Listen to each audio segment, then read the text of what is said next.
Shalom and welcome to Practical Spirituality here at Asia Torah in the Old City of Jerusalem overlooking the Temple Mount.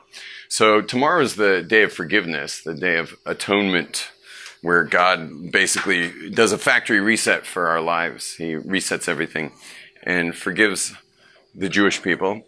Gentiles might complain and say, well, that's unfair, like here we have to live our whole lives only to get the answer to our scorecard when we die. You get to reset the system every single year. Hardly seems fair. However, it is fair because Gentiles only have 7 commandments, only 5 of which are thou shalt nots. And you got to be a real idiot to do any of those 5 anyway. So how big is the plaque in their arteries? How much can that possibly mess them up? Whereas a Jew has 55,000 laws that they can potentially get wrong.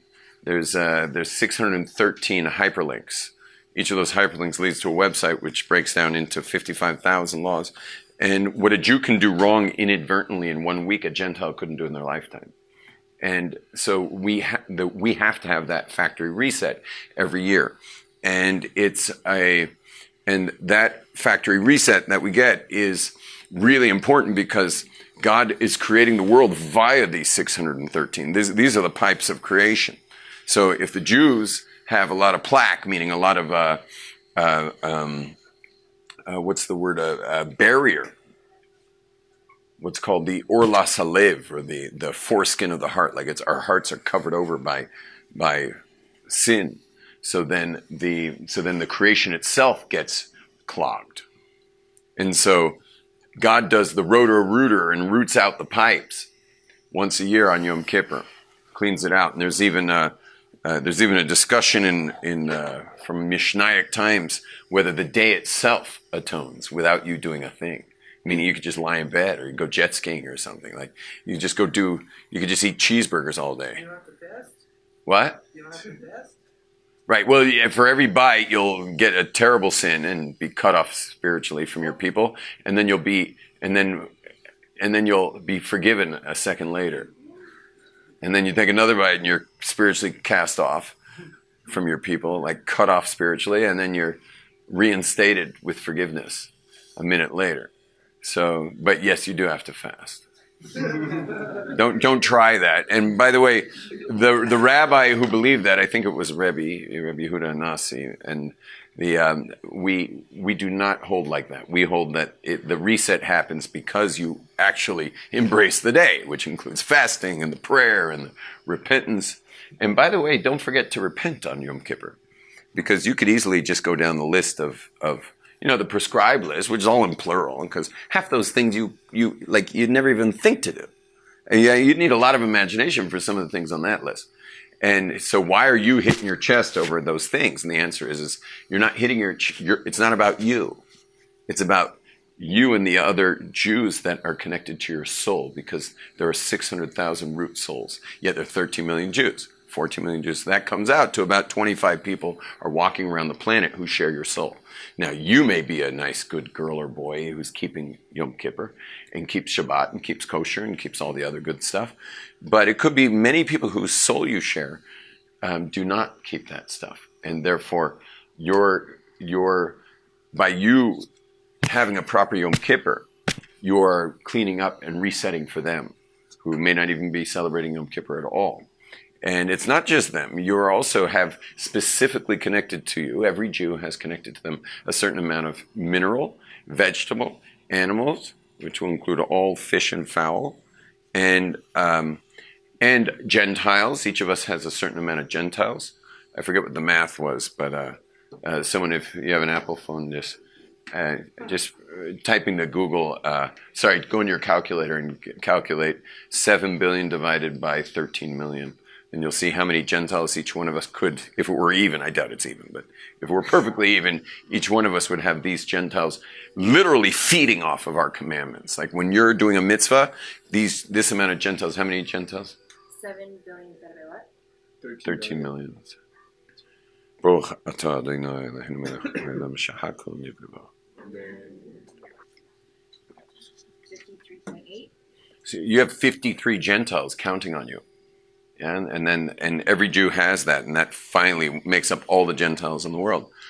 And the truth is if you weren't keeping Judaism properly, they'd probably be extremely PO'd because they have their spiritual flow has been cut off because of you. So it's like they would, if they had any idea who you were, I would suggest buying a helmet, yeah, because they would come after you. And the Kabbalists explain this is anti-Semitism, because deep down the Gentiles know they're getting ripped off. They just don't know which Jew it is, and so they just go after the Jews themselves because they just don't know which Jew's the one messing them up. But if they did, they'd just go after that Jew. And lastly, before I take Bradley's question, lastly is that I don't remember. Bradley? Did every soul in the universe have an opportunity at one point to take on the Jewish responsibility? To become a Jewish soul? So, no, they haven't, but we do have a medrash that says that God offered the major nations of the world, they were all offered the Torah. We have we have an oral tradition that says that they were all offered the Torah, but it's an oral tradition. It's like all our oral traditions. They're called midrashim, and they're there to teach us certain lessons. I'm not going to go into that lesson right now. Okay? Yes, ma'am. Was it the same thing for Jews in general? Like all the opportunities to become religious or choose to become religious in their lives?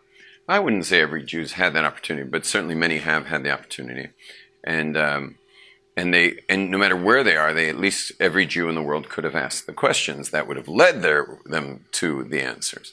And they might have been quite a journey to get to the answers, but every Jew has that opportunity to ask the questions. Yeah. I'm saying, doesn't every Jew have that part in their soul that pushes them towards that? Yeah, sure. But most Jews will be one of the 3 Ds, which are distracted, depressed, or devoted. And a lot of the Jews who have never discovered Judaism will just keep distracting themselves with more and more distractions. And you'll notice Jews are driven to distraction more than anyone else. And when I say distraction, I'm talking about wealth, and I'm talking about artistry, and I'm talking about musicianship, and I'm talking about creativity, and I'm talking about business, I'm talking about real estate, and I'm talking about banking, and I'm talking about just everywhere you will find the top of any industry or art or anything creative, you will find Jews there, distracting their hearts from Sinai, from God. Depressed. The second one is not everyone's so good at something. Not everyone's so good at distracting themselves. So instead, they have this. I mean, this is one of the definitions of depression.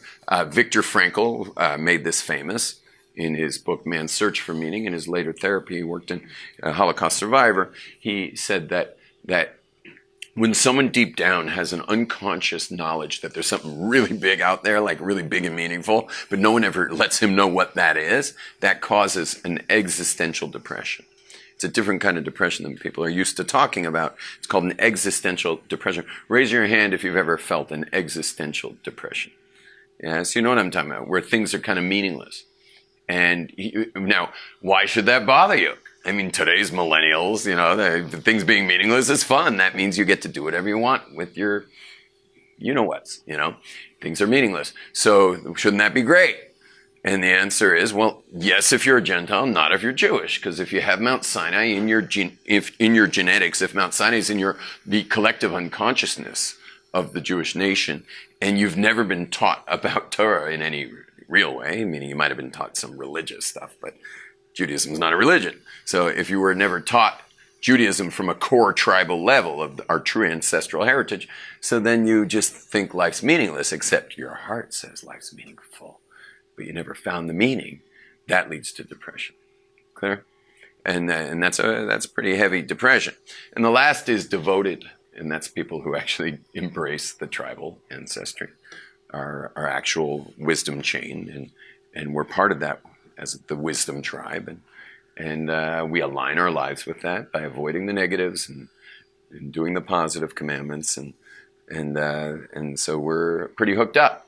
And the numbers prove themselves. Go check out some of the sociological findings they've found with people who actually are aligned themselves with Torah. You'll see that we're off the charts, whole index points on psychological charts above all of humanity. And you'll find also Jews rank very low compared to Gentiles when they're compared to secular people. For example, we make up per capita 40% more depressed people.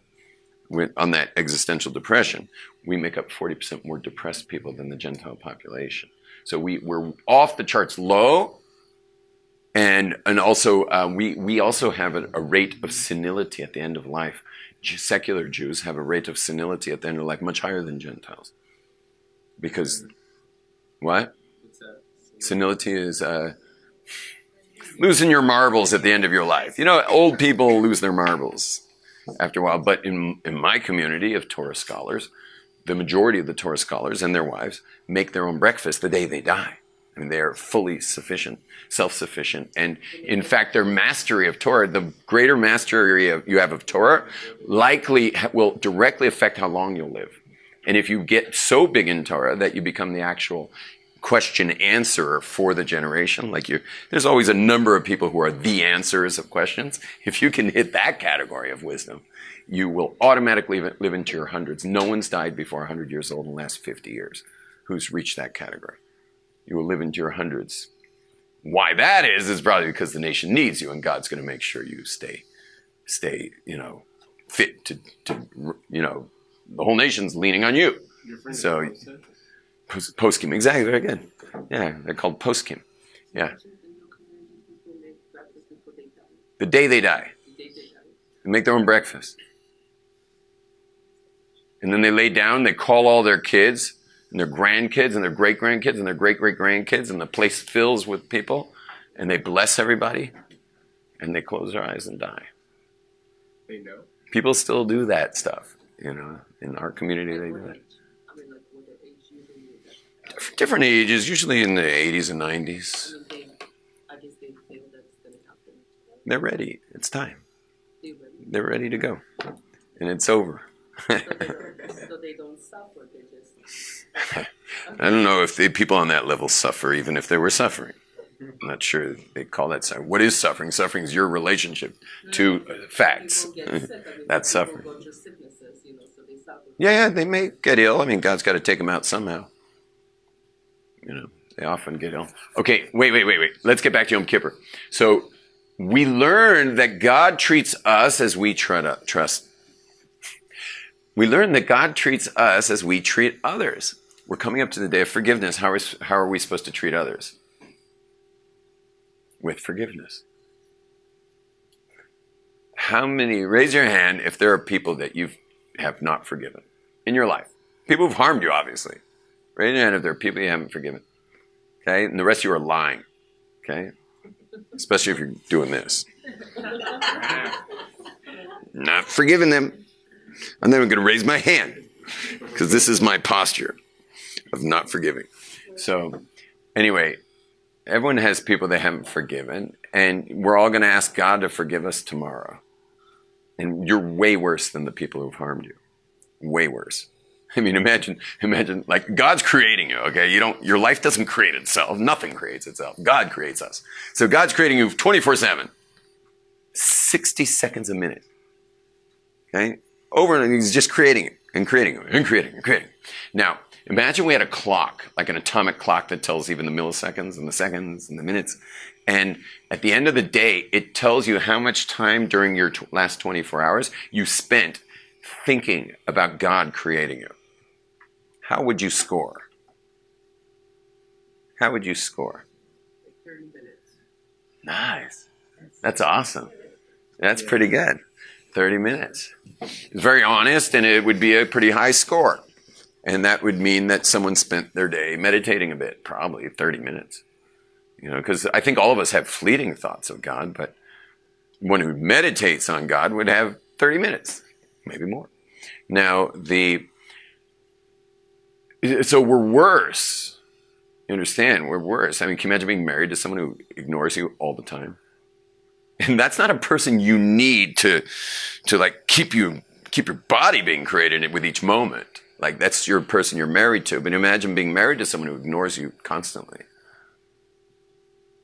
And here God not only creates us, but orchestrates our lives for us. Makes sure you eat, makes sure you're clothed. He's never left you down, never let you down, ever. And the worst stuff that ever happened to you is the stuff that made you grow the most. It's slowly turning you into one of the world's teachers. Which means you'll be able to give like God. Because the point is to be like God. But we got to forgive, back to Yom Kippur, is we got to forgive the people in our lives if we are expecting God to forgive us. So you saying the person in the hospital who ignores you makes another person to be a teacher? Maybe. What I was saying is the stuff we've suffered has made us into the best people we could be. And because we've become these great people, that makes great people automatically our teachers. Because when you have greatness, you share the greatness, and that makes you like God, and then you get to sleep well at night. Because you can you imagine? I mean, how much better would you sleep if someone let you know that day what a difference you made for them? There's nothing better. It's nothing better. So I think that's probably part of the reason we all want to be parents. It's because we want to make a difference for somebody. Okay, so we all want to forgive. So what I'd like to do is share with you the 5 steps of forgiveness, so you can forgive these people once and for all. You do the 5 steps of forgiveness, and that's nice. There's a heart on the board. That's the blue. So we're going to do the 5 steps of forgiveness. I apologize if this hits you. Yes. I know it looks really easy, but it's not easy. From this angle, that's my graveyard of pins. At this angle, you have a very small aperture between this ceiling feature and the shelf. I don't make it so often. Deserve more credit. Okay, so we're talking about giving, because you will not give to somebody if you resent them. Okay, so this is all forgiving, so that you can get back to godliness, which is giving, and God is constantly creating the world, which is the ultimate giving. And so forgiving will lead you to become someone who is giving. So forgiving. So there are 5 steps in forgiving. I'm sure there's more than that, but we'll do 5. So the first step is that resentment is poisonous. It's been proven that different emotional states cause different excretions in your bloodstream, and resentment's one of the killers. Resentment's a killer. It'll age you like nothing else, man. You want to look old? You want to look old, young? Hold resentment in. It creates all kinds of things, including constipation. Just hold stuff in, man. So that's number 1. Is it's poisonous, and when you forgive. Well, let's just call resentment. Another way of saying it is a resentment is when you wish someone would die, but you drink the poison. When you wish someone would die, but you drink the poison. And when you forgive someone, it's when you let someone out of jail only to discover that that person is you. Someone miss that? Want to hear that one again? That's a good one.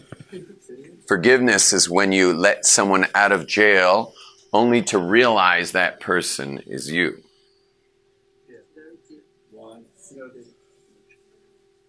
Okay? So that's part of forgiveness. Yeah. What if there's someone you know that you should like go after and try to Put them in jail or something. No. Try to like get their forgiveness, but you know that they don't want that. By doing that, it'll might just. Shui gives the perfect segue.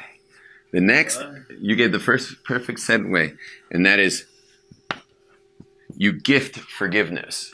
Normally forgiveness is not a gift. People actually ask for it.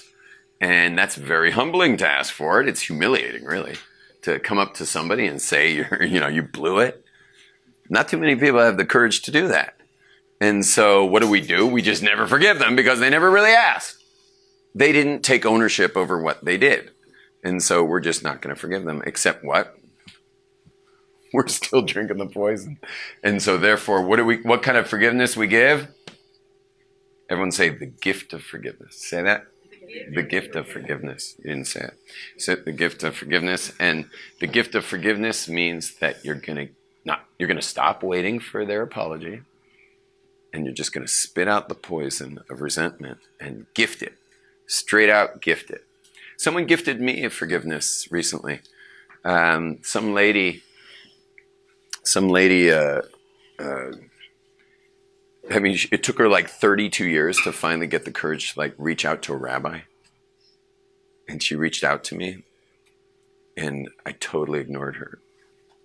Now, it just so happens that I didn't read those messages because I don't use Facebook messaging. But I did, thank God. I was like on my way into the bathroom, like, I don't know, it was Saturday night last week. Yeah, it was, I don't know, it was like Saturday night. And I just see, you know how on phones, when our phones are off, it'll still flash on that something came in? So what came in? A Facebook message, which I ignore because I don't use it. I'm an alpha poster. You know what an alpha poster is?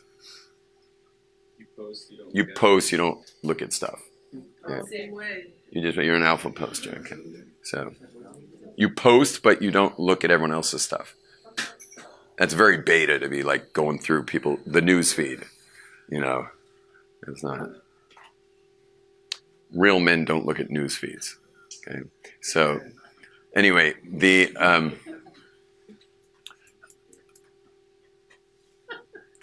lady's, thank God I saw this. And what did it say? It said that I forgive you. I thought it was spam, actually. I thought it was spam, just like it was going to be a cool poetic thing on like between Rosh Hashanah Yom Kippur for forgiving.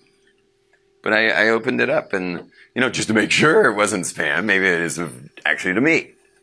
And it was. And she went through a pretty rough time and many months of eating her heart out, that like the rabbi that everyone keeps saying is so cool and caring and giving and loves and like the right guy for you to reach out to. And she got dissed. She forgave me. It didn't ask. She wasn't asking me to even say anything back. It was just, I forgive you. I'm letting this go because it's hurting me too much. And I immediately called her. Hi, this is Rabbi Glazer. I don't really use Facebook messaging. Once in a while, I go on it and I see something there, and I'm like, "Here's my WhatsApp number." And which, by the way, I appreciate people send me WhatsApps and stuff. I want to be all the more connected to the world around me as possible. And also feedback, like anyone, I get, once in a while I'll get a WhatsApp. It'll always come right when I'm like having a really down day. And I'll just be like, why do I exist? Why do I exist? Why do I exist? And then, bing. And it's like, Rabbi Glazer, you changed my life. And I'm like, thank you. I guess I'll hang around another day, So yeah, my WhatsApp, if anyone wants my WhatsApp, it's +972, if you want to put it in there. Yeah, you can also ask me questions. +972 52 834 4664. +972 52 834 4664. Appreciate feedback, questions. I love when I you say something inaccurate once in a while. And like people Google it and they're like, that was totally wrong. So let me know. I don't want to repeat something inaccurate. So like, help me. Let's work together. Let's be a community, And it's not just one way, this technology and stuff. And so be in connection with me.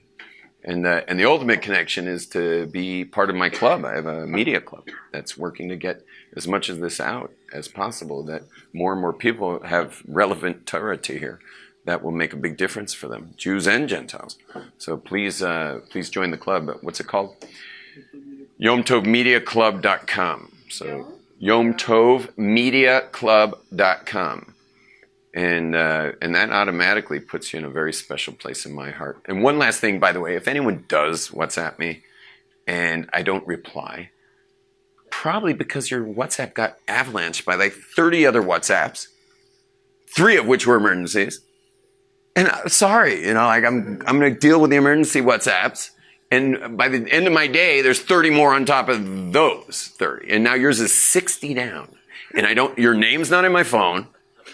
If you're like all the other idiots, no offense, who think that the little circle on WhatsApp's to a picture of the sunset or your kids or like a horse you saw, like that's a great way to never get answered.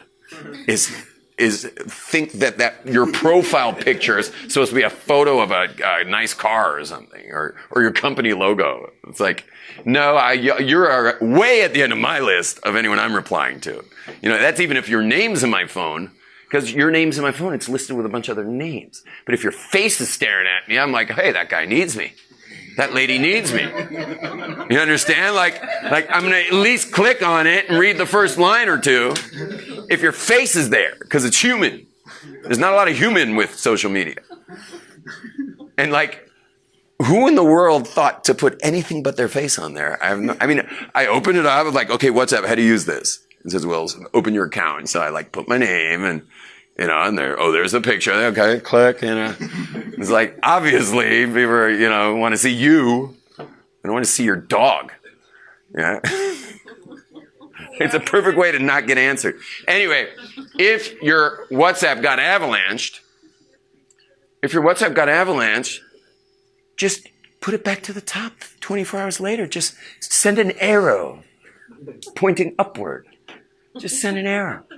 If it's really important, write that every day. It just pops it back to the top. I mean, you could put a picture of Mickey Mouse, but it gets it back up to the top of the deck. Yeah? Put your card back on top. It's so easy, but I'm sure everyone gets so dramatic, Obviously, he doesn't care about me. And, that's why I didn't answer. It's like people today sending resumes. I was just hearing Jordan Peters on my way back from surfing. So he was saying that people get all bent out of shape that someone didn't answer their resume. No company said, oh, yeah, we'd like to interview you. Except what? Resumes today are online. So the second they went online, every company would get 10,000 resumes a day. They had to hire people just to read resumes. And the last thing they're going to do... I assume you want an extra 5 minutes. Thank you. The last thing they're going to do is answer your resume. Like, that's not where you're going to get answered. I think it's 98% resumes don't even get read. So but then you're not going to work for another half a year because you were rejected. No one even read it. Never got anywhere. You'd have to send out 98 resumes to get it read once. So step number 3. Thank you. Is give the gift of forgiveness. Step number 4. Meaning without them asking, just gift it. Step number 4 is God. Oh, thank you so much. Step number 3 is God doesn't make mistakes. We could just call it God. Okay, God doesn't make mistakes. Think about it. You are like totally convinced that God must have been like, I don't know, maybe he was like distracted that day when you wound up in some horrible crash and burn relationship, and he didn't protect you, or he was distracted that day when some car like came shooting through a red light and just creamed you, like God just wasn't he wasn't paying enough attention or something. Yeah, he was busy. I don't know, some group of ants climbing a tree in the Amazon, like had an aardvark coming up, and God was busy. Listen, God's not too busy for you. God is running your seminar. You're in a giant personal growth seminar, and your job is to obviously get yourself as cleaned out as possible so your energy is super clean and you only get clean stuff coming your way. But until you're there, you're probably going to get all kinds of stuff until you surrender to the fact that you've got scrappy, without the S, energy. And you're attracting scrap, without the S, into your life. Okay? And you're in God's seminar, in God's world. This is a digital simulation. Everything works vibrationally, and you work vibrationally. And if you're not clean, you will have vibrational feedback coming your way. And God set it up that way. And there's no coincidences. Zero coincidences. God does not make mistakes. This place is with extreme precision.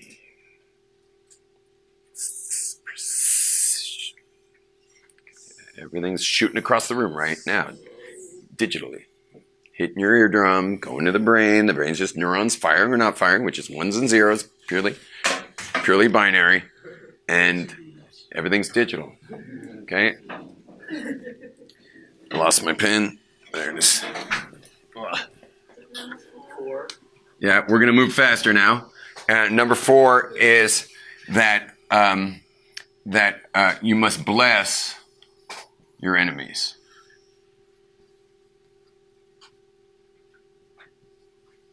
Meaning, I call it bless your enemies just because I heard it stated that way. But what it means is you need to bless them. When you're feeling that resentment towards them, all you're doing is creating more perpetrators in the world. And I don't think you want that. I don't think you're had in mind. I mean, you can't help but curse someone who harms you, but now you've cursed that person's not only harms you, probably has harmed others, probably is harming others, and they got a curse from each one of them on them. Bless your enemies, meaning bless them. What you don't have to give them a blessing that they get a new Cadillac. You can give them a blessing that they have what's called in Hebrew a refuah shalema. It's still a blessing. A refuah shalema means a speedy recovery or a full recovery. They should recover. They should heal. They should meet the right people at the right times and heal their lives so that there's less harm happening in the world. Bless them. And last but not least, at least for today, is that it's crummy for you. I don't have the right word for that. It's crummy for you. Someone can help me with this one. When yeah, I'm sure you don't. What is crummy? It's bad for you. Walking around with resentment of others is just like, yeah, that's just not healthy stuff. And it's also makes you a bit of the victim, and everyone knows, like, victims, like people who like to harm people love victims. And so it's really crummy energy to be walking around all day resentment of what people did to you, because you're just going to get more and more of that. You know, people in America, there's a 1% chance of assault in America. But if a woman is assaulted, she should now have statistically like a minus 250 million chance. But now her chance goes up to 40% of assault once she's been a victim once. And so when we hold on to stuff, we ourselves have this, we ourselves get kind of into victim mode. It becomes our great excuse for never carrying on and why we never tried again, and et cetera, et cetera. And we just go into victim mode, and we wind up with really lousy interactions because we're attracting just the right people, just the wrong people for our vibrations. Meaning people are going to be attracted towards those people. Like even today when I finished surfing, I told the guy that I drove, part of my issue, Rabbi, why I was so late, I told the guy that I had a meeting with him. So I met with him in the car to the ocean and in the car back. So what did I do? I lock all my valuables in the car and everything. I'm just wearing surf shorts. And I told him, when I'm done surfing, I'll call you. Except where's my phone? In the car. Where are the keys? With him. Because it's perfect. I had someone to hold the keys. He's waiting for my call the whole time until he finally put 2 and 2 together. Sitting in some cafe in Ashdod that I'm not going to be able to call him. But anyway, I left my surfboard in the shade of my car and went looking around the cafes. Now, no one would be an idiot to leave their surfboard sitting by their car at Channel Islands from Santa Barbara, amongst a bunch of Israeli surf rats, except for me. And I sat there for a second. Do I put it down? Eye candy for Israeli surfers? Would I go around the cafes with my board? You know? I said, well, the right thing to do for most people is, because they've been victims of thievery, take it with you, because you obviously have some stickiness of thieves on you, and they sense you, and they sense your stuff, and they go after it. I, on the other hand, can just lay my surfboard right here next to my car, and I'll be back later. And I went around for 10 minutes to the cafes. You think my board was there? Yes. I bet it was there. No one probably even saw it, because it has this invisibility, magical spell. Shalom, everybody. Shana Tova, and may God please forgive you specifically, and everyone in general. Shalom. Number 5, it's